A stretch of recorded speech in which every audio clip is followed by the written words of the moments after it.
মহাকুম্ভ মেলাকে কেন্দ্র করে সারা দেশ জুড়ে এখন তুমুল হইচই। প্রয়াগরাজ এখন বিশ্বের অন্যতম বৃহৎ ধর্মীয় সমাবেশের কেন্দ্র হয়ে উঠেছে। আর এখানেই দেখা মিলেছে আইআইটি বাবার, যার ভালো নাম অভয় সিং। আইআইটি থেকে মহাকাশ বিজ্ঞান নিয়ে পড়াশোনা করে এখন জীবনের পরমার্থের সন্ধানে কুম্ভমেলায় এসেছেন তিনি। আর তাকে দেখার পর থেকেও সংবাদ মাধ্যম, সমাজ মাধ্যম জুড়ে তুমুল চর্চা চলছে। টেলিভিশনে, সমাজ মাধ্যমে তাকে দেখার পর থেকেই উতলা হয়ে পড়েছেন তার পরিবারের লোকজন।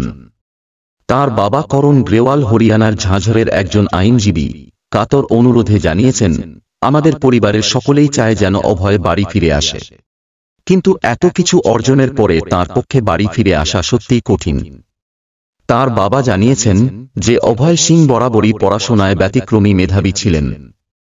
আইআইটি বম্বে থেকে ইঞ্জিনিয়ারিং পড়ার পরে ডিজাইনের উপরে স্নাতকোত্তর ডিগ্রি অর্জন করেন তিনি এবং নয়াদিল্লি, কানাডায় কাজ করেন কিছুদিন।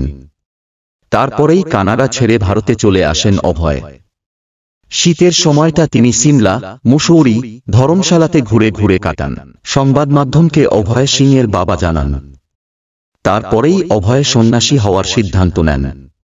তাঁর সবসময়ই অধ্যাত্মের প্রতি একটা ঝোঁক ছিলই। করণ গ্রেওয়ালকে যখন জিজ্ঞেস করা হয় যে তাঁর সঙ্গে সাম্প্রতিক সময়ে ছেলের কথা হয়েছে কিনা, তিনি জানান, আমার সঙ্গে আজ থেকে 6 মাস আগে শেষবার কথা হয়েছিল তাঁর।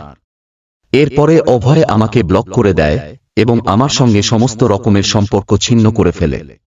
আমি শুনেছিলাম ও হরিদ্বারে আছে, সেখানে তাঁর সঙ্গে দেখা করতেও চেয়েছিলাম কিন্তু পারিনি। আর এখন সংবাদ মাধ্যমে অভয় ভাইরাল হয়ে গিয়েছে। সংবাদ মাধ্যমকে অভয় সিংয়ের বাবা স্পষ্টই জানান যে তিনি এবং তাঁর স্ত্রী অর্থাৎ অভয়ের মা একান্তই চান যেন তিনি ফিরে আসেন, পরিবারের দেখভাল করেন। কিন্তু অভয় জানিয়ে দিয়েছে যে সন্ন্যাসী হওয়ার পরে আর তা সম্ভব নয়।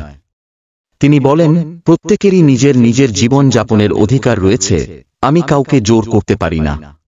আমি আরও একবার চেষ্টা করব, তবে আমার এখনো মনে হয় এই অবস্থায় পৌঁছানোর পরে সে আমার কোনো কথাই শুনবে না।